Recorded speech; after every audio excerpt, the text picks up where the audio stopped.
Halo semua, balik lagi di channel Teraokun.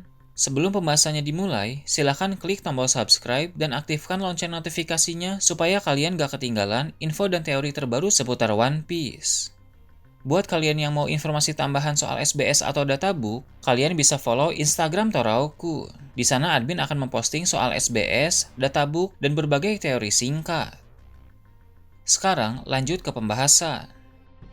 Di forum One Piece yang biasa memberikan spoiler paling cepat, telah muncul salah satu hint atau preview tentang One Piece chapter 1107. Di sini tertulis klimaks Arc Egghead, apa yang akan dilakukan oleh Luffy dan yang lain. Itu berarti Arc Egghead sudah mencapai puncak pertarungan dan akan segera berakhir tidak lama lagi. Arc Egghead memang hanya pengantar untuk arc selanjutnya yang lebih besar, yaitu Arc Elbaf. Berbagai kejadian yang terjadi belakangan ini membuka harapan besar bagi kubu Luffy untuk bisa memenangkan pertempuran di Pulau Egghead. Kita bisa melihat bahwa Luffy sudah pulih dan kembali memasuki mode Gear 5. Lalu, ada Bonnie yang ternyata memegang otoritas tertinggi dalam memerintahkan pasifista, sehingga para pasifista di Pulau Egghead berbalik memusuhi Angkatan Laut. Kemudian, yang paling menghebohkan adalah kedatangan dari bajak laut Giant Warrior. Dory dan Brogy muncul di pantai utara memakai kapal besar dan mengacak-ngacak formasi Angkatan Laut yang ada di sana. Tidak boleh lupa juga, ada robot kuno yang menunjukkan tanda-tanda bahwa sebentar lagi dia akan bangkit dan beraksi. Semua itu tentu menjadi hal yang menguntungkan bagi kubu Luffy. Namun, bukan itu semua yang akan menjadi penentu kemenangan di Pulau Egghead. Akan ada kejadian lain yang membuka pintu kemenangan dan memastikan bahwa bajak laut topi jerami bisa keluar dari sana dengan selamat. Walau ada berbagai faktor yang membuat kubu Luffy unggul untuk sementara ini, tapi itu bukanlah penentu kemenangan. Sebab, pihak pemerintah dunia dan Angkatan Laut pun memiliki hal-hal tertentu yang memperkuat pasukan mereka. Salah satunya adalah Gorosei Saturn yang masih belum memperlihatkan kekuatan penuh miliknya. Selama di Pulau Egghead, Saturn belum bertarung dengan serius. Meski belum serius, tapi kekuatannya sudah terlihat sangat kuat dan sangat mengerikan. Dia bisa beregenerasi untuk memulihkan diri secara instan, bahkan dari luka-luka fatal seperti kehilangan anggota tubuh sekalipun. Sang Gorosei itu juga bisa melakukan hal-hal luar biasa seperti menyerang kepala musuh tanpa menyentuh, memaku pergerakan lawan, dan berteleportasi melalui lingkaran sihir. Jika belum serius saja dia sudah sekuat itu, maka tentu akan jauh lebih hebat lagi apabila Saturn mengeluarkan kekuatan penuh yang dia miliki. Kekuatan penuh itu akan mulai muncul ketika Saturn memutuskan untuk melawan Luffy. Selain Saturn, orang yang sangat kuat di sana adalah Admiral Kizaru. Memang dari apa yang terlihat, rasanya Kizaru sangat sulit jika harus melawan Luffy. Namun, jika Saturn telah mengambil alih pertarungan melawan Luffy, maka Kizaru bisa dengan bebas melawan musuh-musuh lain yang ada di sana. Kizaru pasti mampu untuk mengalahkan banyak pasifista dengan relatif mudah, sehingga walau para pasifista itu telah berada di bawah kendali Bonnie, tapi mereka tidak bisa membantu banyak apabila harus berurusan dengan Admiral Kizaru. Walaupun jika nanti Kizaru tidak melawan pasifista, maka dia bisa melawan bajak laut Giant Warrior. Dory dan Brogy terlihat sangat unggul saat ini karena mereka baru menghadapi para marinir biasa yang ada di kapal. Seandainya mereka menghadapi Kizaru, maka pasti Kizaru jauh lebih unggul.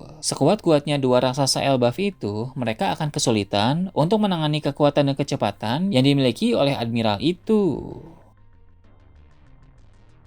Tak boleh dilupakan juga bahwa di dalam laboratorium masih ada 4 Serapim. Jika keadaan sudah mendesak, maka Saturn pasti akan mengambil alih para Serapim itu untuk membantu pertempuran di luar laboratorium.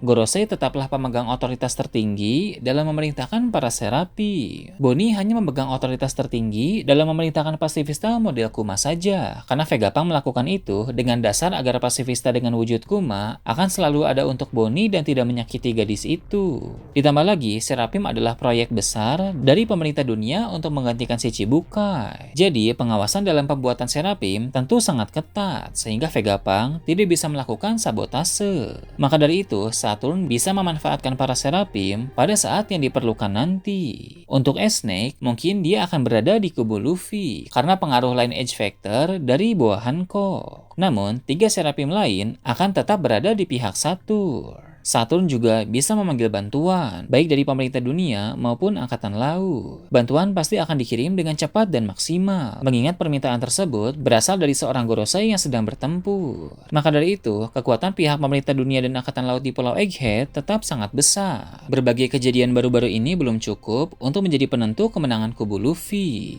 Penentu kemenangan di kubu Luffy adalah kedatangan dari pihak pasukan revolusi. Mengingat keterkaitan antara Arc Egghead dengan pasukan revolusi, maka Dragon dan kawan-kawan pasti akan datang ke sana. Kedatangan mereka itulah yang akan membuat kubu Luffy benar-benar berada di atas angin. Dragon adalah kartu as, sang tokoh kunci untuk kemenangan dalam insiden Egghead. Dengan kedatangan Dragon, maka pihak pemerintah dunia dan angkatan laut pasti akan kalah, sehingga kubu Luffy memenangkan pertempuran di sana dan meninggalkan Pulau Egghead dengan selamat. Sekarang, mari kita masuk dalam pembahasan mengenai keadaan dunia setelah Arc Egghead berakhir. Seperti yang kita tahu, dalam Arc Egghead telah terjadi berbagai hal, baik di dalam maupun di luar pulau. Ada berbagai pertarungan, kekacauan, dan beragam hal lain. Setelah Arc Egghead, tentu semua hal itu akan memiliki dampak.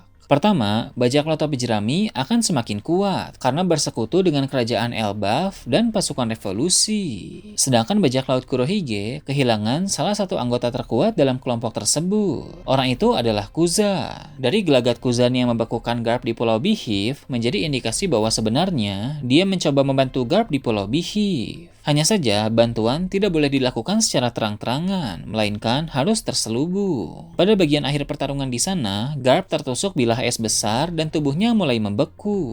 Namun, saat berita di koran keluar, tidak ada kabar Garp mati. Beritanya, hanya Garp yang menghilang di Pulau Beehive. Maka dari itu, kemungkinan besar Kuzan melakukan trik untuk menyelamatkan Garp dan membawanya pergi dari sana. Hal itu pasti akan ketahuan juga oleh pihak bajak laut Kurohige, sehingga Kuzan pun tidak bisa lagi kembali ke kelompok tersebut. Meski begitu, tapi Kurohige pasti memiliki rencana untuk mencari sekutu baru agar kekuatan tempur miliknya tidak kalah dari bajak laut topi jerami.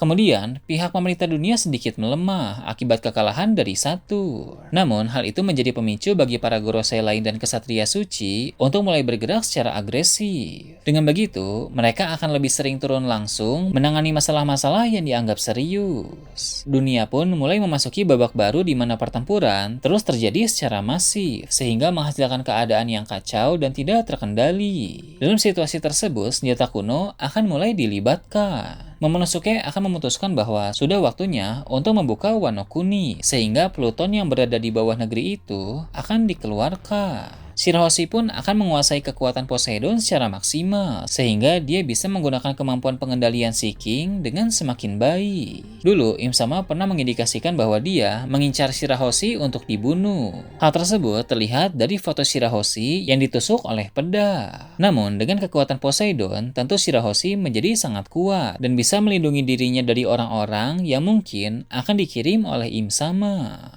Kemudian, rahasia Uranus pun akan terungkap. Uranus masih sangat misterius karena tidak ada informasi apapun yang diketahui mengenai senjata kuno itu. Berhubung cerita telah berada dalam saga terakhir, maka sudah waktunya untuk mengungkap informasi mengenai Uranus. Pihak pemegang Uranus akan menampakkan diri, dan senjata kuno yang satu itu pun mungkin akan digunakan dalam masa perang nanti. Dengan begitu, maka kita akan melihat rangkaian pertempuran yang belum pernah kita lihat sebelumnya.